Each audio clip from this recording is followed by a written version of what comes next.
Hello everyone, welcome back to my channel. तो आज start करेंगे आपका मॉक टेस्ट नंबर 3। और कल मैं लेक्चर इसलिए नहीं डाल पाया क्योंकि यहाँ पे बहुत बारिश हो रही है, जिसकी वजह से लाइन कट हो चुकी थी। और आज मौसम तो बारिश का ही, मगर लाइन है इसलिए वीडियो शूट कर पा रहा हूँ। तो स्टार्ट करते हैं। लाइन किसी टाइम कट सकता है, मगर आपको पढ़ाना नहीं छोड़ूंगा जब तक क्लास खत्म नहीं होता तक। आपको देखते रहना। और बहुत ज़्यादा इंपॉर्टेंट क्वेश्चन है, सारे प्रीवियस से पूछे गए और ये सारे क्वेश्चन आपके एग्जाम में सीधा देखने को मिलेगा। तो चलिए शुरू करते हैं। क्या देख रहे हो? देखो, पहला सबसे पहले समझो, ए कॉमा बी कॉमा सी किस में है? जीपी में। ए कॉमा बी कॉमा सी किस में? जीपी में। अब जीपी में तो क्या करोगे? जीपी का एग्जांपल मैंने बताया था 2 4 2 1 ले लेना। क्या ले लेना? 4 2 1 ले लेना, क्योंकि हमने आपको जीपी में बताया था कि मिडिल का square is equal to 4 into 1 होना चाहिए। तो 4 इज इक्वल टू 4 हो रहा है, बिल्कुल हो रहा है। तो ये किस में है? ये भी जीपी में है। अब आपको क्वेश्चन बोल रहा है A square comma B square comma C square किस में होगा? देखो, यहाँ पे 4 लिए रखे होगे तो 4 का स्क्वायर कॉमा 2 का स्क्वायर कॉमा 1 का स्क्वायर। तो ये क्या किस में होगा? अब देखो ध्यान से, ये कितना होगा? 16 हो गया, ये 4 हो गया, ये 1 हो गया। तो अब देखो ध्यान से, इसका भी मिडिल टर्म का स्क्वायर करो into 16 into 1। 16 is equal to 16। दोनों आपस में मिल रहा है, बिल्कुल मिल रहा है, दोनों बराबर है। तो ये भी किस में हो गया? जीपी में। तो इसी प्रकार से आपका ए स्क्वायर कॉमा बी स्क्वायर सी स्क्वायर किस में होगा? जीपी में होगा। ध्यान रख लेना। अब ये हो गई बात। अब आपको मैंने एक चीज बताना, देखो याद रखना हमेशा, G square is to A B होता है। और ये भी लिख सकते हो G is to root under A B, ये भी लिख सकते हो। और एक और चीज याद रख लो, एक और चीज याद रख लो, M is greater equal to G M is equal to greater is equal to H M, ये भी याद रख लो। और एक पॉइंट एक भी याद रखना कि G square is to A H होता है, ए एच होता है, ठीक है। G square is equal to A H होता है, समझ गए? ये चीज ध्यान रखना। अब चलते हैं अगले क्वेश्चन पे। क्वेश्चन नंबर 1 का हो गया पूरे पोस्टमार्टम, पोस्ट की तरह मार्टम कर दिया। अब अगले क्वेश्चन में चलेंगे। 1 को जल्दी से नोट डाउन कर लो और बताओ कैसा लगा। सारे कॉन्सेप्ट को इसमें ठोक रहा हूं ना। अब अगले क्वेश्चन 2 पे चलेंगे, जल्दी से नोट डाउन कर लो। तब तक मैं देख लेता हूं कि आपका कैमरा का क्वालिटी सही तो आ रहा है ना, देख लेता हूं। चलिए आप जल्दी से नोट डाउन कीजिए उसको। तो क्वालिटी बिल्कुल परफेक्ट है, कोई दिक्कत की बात नहीं है। चलिए अब क्वेश्चन नंबर 2 पे चलते हैं।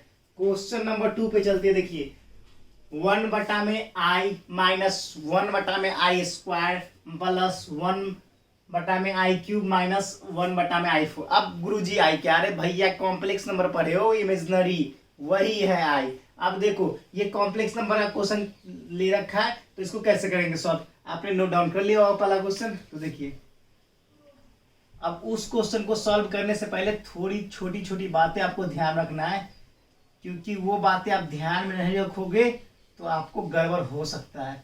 देखो क्या करना है आपको, सबसे पहले करना क्या है कि आपको क्वेश्चन नंबर 2 का एक चीज कॉन्सेप्ट ध्यान रखना है।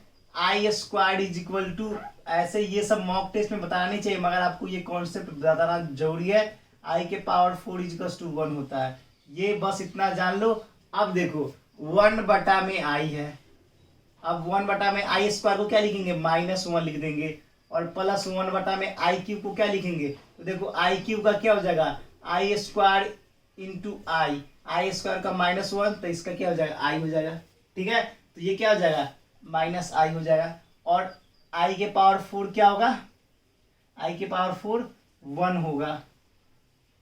अब ध्यान से देखो, 1 बटा में आई और प्लस 1 बटा में 1, उसका -1 बटा में आई और क्या हो जाएगा आपका? -1 बटा में 1 कर लो। इससे ये कट गया, इससे ये कट गया, इज इक्वल टू 0। तो आपका आंसर क्या हो जाएगा? 0। 0 आपका राइट आंसर होगा। इसमें कोई भी प्रॉब्लम हुई आपको? नहीं हुई। सिंपल क्वेश्चन है, बस थोड़े से लॉजिक जानना जरूरी है। अब इसके कुछ प्रॉपर्टीज पढ़ लो। कुछ छोटे छोटे प्रॉपर्टीज होते हैं, जैसे आई के पावर 4 इज इक्वल टू 1 ऊपर लिखा रखा है। 1 plus omega square is equal to 0 होता है। और पढ़ लो 1 is equal to -1 omega plus omega square equals to -1, ये भी लिख लो। ये सब बहुत ज़्यादा इंपॉर्टेंट है, याद रखना, बहुत ज़्यादा इंपॉर्टेंट है। आर्गुमेंट ओमेगा का वैल्यू 2π/3, आर्गुमेंट ओमेगा स्क्वायर का वैल्यू 4π/3। ये सब कोई नहीं बताएगा भाई, आपको याद रखना, कोई नहीं बताएगा। ये बहुत ही डीप कॉन्सेप्ट है, डीप कॉन्सेप्ट है, ये डीप कॉन्सेप्ट है। समझ में आ गया? अब अगले क्वेश्चन पे चलते हैं, अगले क्वेश्चन पे चलते हैं। देखिए question number 3, how many 3 digit numbers are with no digit repeated. अब बताओ 3 ऐसा डिजिट बताना है जो रिपीट नहीं कर रहा है। अभी ऐसे क्वेश्चन में ये आपका परम्यूटेशन कॉम्बिनेशन का क्वेश्चन है, आपको तो फंस जाओगे सीधा, क्योंकि ये सारे क्वेश्चन बच्चे को टफ लगता है। बेसिकली इसको समझ नहीं पाते कि आखिर करना क्या है इसमें। देखिए हम समझाते हैं अच्छे तरीके से, आपको समझना पड़ेगा ना ये सब चीज। जल्दी से नोट डाउन करो, उसके बाद अगले क्वेश्चन में चलते हैं। तो देखो क्वेश्चन में क्या करना है आपको 3 digit number with no repeated, कोई डिजिट रिपीट नहीं होना चाहिए। तो देखो एक चीज ध्यान रखो, इस क्वेश्चन को, क्वेश्चन नंबर 3 को ध्यान रखो। देखो क्या करना है, क्वेश्चन नंबर 3 को, इससे तो इरेज भी नहीं हो रहा है, कोई दूसरा कपड़ा यूज करना पड़ेगा। चलो देखो क्वेश्चन नंबर 3 को क्या करना है। क्वेश्चन नंबर 3 को सबसे पहले देखो 3 डिजिट का नंबर बनाना, तो सबसे पहले एक चीज ध्यान रखो, आप जीरो कौन कौन डिजिट होगा, 1 होगा, 2 होगा, 3 होगा, 4 होगा, 5 होगा, 6 होगा, 7 होगा, 8 होगा, 9 होगा, इतना डिजिट होगा। अब देखो एक चीज ध्यान रखो, अब 3 डिजिट का नंबर बनाना है, 3 ही डिजिट का। अब देखो, अब एक चीज आप ध्यान रखो मेरे भाई, एक चीज तो आपको ध्यान रखने की जरूरत है कि आपको सबसे पहले इसमें क्या करना है, 3 डिजिट का नंबर बनाना है। तो पहले पोजीशन में एक चीज तो ध्यान रख लो कि कभी भी जीरो नहीं आएगा, जीरो को छोड़ दो। फर्स्ट पोजीशन के लिए लिख लो, नोट में लिख लो, बहुत ही डीप कॉन्सेप्ट है। फर्स्ट पोजीशन के लिए जीरो को कंसीडर नहीं करेंगे। फर्स्ट पोजीशन के लिए जीरो को कंसीडर नहीं करेंगे, जीरो को छोड़ देंगे। तो देखो पहला पोजीशन इसकी बात कर रहा हूं, जीरो को ऐसे ढक दो, 1 2 3 4 5 6 7 8 9 हो गया। अब देखो, अब एक चीज बताओ, अब तो ये हो गया। अब सेकेंड पोजीशन के लिए जीरो को ले सकते हैं, मगर मैंने एक डिजिट को ले रखा है, किसी भी एक डिजिट को ऐसे कवर कर दो, 1 2 3 4 5 6 7 8 9, तो 9 हो गया। अब 2 डिजिट खत्म हो गए, अब कितने डिजिट बचेंगे, 8 बचेंगे, फिर जीरो कंसीडर्ड हो सकता है। देखो ध्यान से, समझ में आया कि नहीं? देखो ध्यान से, सबसे पहले फर्स्ट पोजीशन के लिए आप जीरो को नहीं काउंट करोगे, 1 2 3 4 5 6 7 8 9 तक ले लिया, ठीक है। अब सेकेंड पोजीशन की बारी है, तो एक तो आप निकाल चुके हो जीरो को छोड़ के, तो कोई एक को निकाल दिया मैंने, आप जीरो को काउंट कर सकते हो, 1 2 3 4 5 6 7 8 9, लाइन लिख दिया। अब आपने 2 डिजिट निकाल लिया, जीरो अब काउंट होगा, सिर्फ फर्स्ट पोजीशन पे नहीं होगा। अब देखो, अब 2 डिजिट निकाले तो ये भी ढक देते हैं 2 को, 1 2 3 4 5 6 7 8 लिख दिया। अब इसको मल्टीप्लाई कर दो, 9 × 9 × 8, वही आपका राइट आंसर हो जाएगा, यही आपका राइट आंसर हो जाएगा। 81 × 8 कर दो, 81 × 8 करोगे तो क्या आ जाएगा आपका 648 आपका राइट आंसर हो जाएगा। कितना? 648 आपका राइट आंसर हो जाएगा। समझ में आ गया होगा। अब देखो अगला, how many ways can be word pencil be arrange so that N is always next to E. अब देखो क्वेश्चन फंसाने वाला आ गया और आप भी फंस जाओगे, नहीं फंसना है, हम हैं। जल्दी से नोट डाउन करो, फिर अगले क्वेश्चन पे चलते हैं, उड़ा के फेंकेंगे सारे क्वेश्चन को। देखिए अब देखिए क्या कर रहा है, क्वालिटी परफेक्ट है, कोई दिक्कत की बात नहीं है। चलिए देखिए क्वेश्चन नंबर 4 क्या कर रहा है आपका, कुछ समझ में आया? How many ways can be a word pencil be arrange so that N is always next to E. N जो है हमेशा ई के नेक्स्ट होगा, मतलब अगला होगा। अब देखो ऐसे क्वेश्चन को क्या कहना है, देखो बहुत सिंपल है, देखो ध्यान से देखो यार, नोट डाउन कर लिया आपने? कर लिया होगा। देखो ध्यान से क्या रखना है आपको, बातें वो ध्यान से देखना। देखो ध्यान, क्वेश्चन नंबर 4 है। देखो हाउ मेनी वेज पेंसिल, देखो PENCIL लिख दिया। अब arrange so that N is always next to E, N जो है हमेशा ई के नेक्स्ट होगा। देखो तो यहाँ पर देखो यही दोनों है ना, इस दोनों को बक्सा में बंद कर दो, बक्सा में बंद कर दो, बक्सा में बंद कर दो, बक्सा में बंद कर दिया। दोनों नेक्स्ट के ई के नेक्स्ट नहीं आना चाहिए। अब एन जो है ऑलवेज नेक्स्ट टू ई के नेक्स्ट में नहीं आना चाहिए। अब देखो क्या करना है, अब मतलब ऐसा कोई वर्ड बनाना जो एन जो है हमेशा नेक्स्ट ई के ही आए। तो देखो अब एक चीज देखो, 1 2 3 4, अब कुछ बच्चे 4 फैक्टोरियल लिखेंगे, लेकिन नहीं, ये दोनों मिला के, क्योंकि एन हमेशा ई के नेक्स्ट में ही आना चाहिए।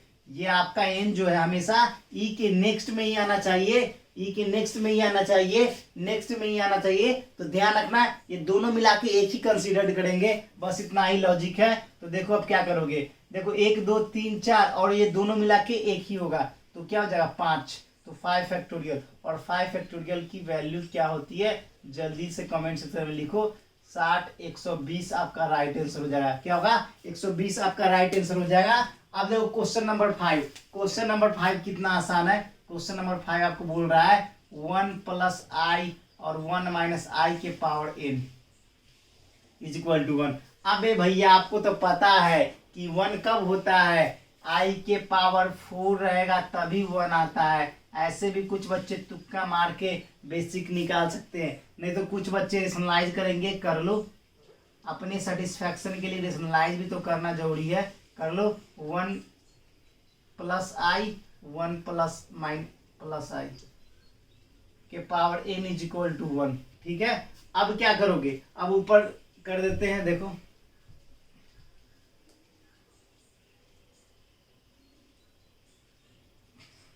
देखो यहां पर देखो क्या हो जाएगा, 1 + i का स्क्वायर और नीचे 1 + 1 इज इक्वल टू 1 हो जाएगा। तो क्या हो जाएगा यहाँ पर 1 + i का स्क्वायर प्लस 2i बटा में 2 इज इक्वल टू 1। अब देखो इससे कट जाएगा, क्योंकि आई स्क्वायर की वैल्यू -1 होती है, तो 1 और -1 कट जाएगा। तो अब क्या बचेगा, आपका बचेगा क्या, 2i/2 इज इक्वल टू 1, तो कट गया।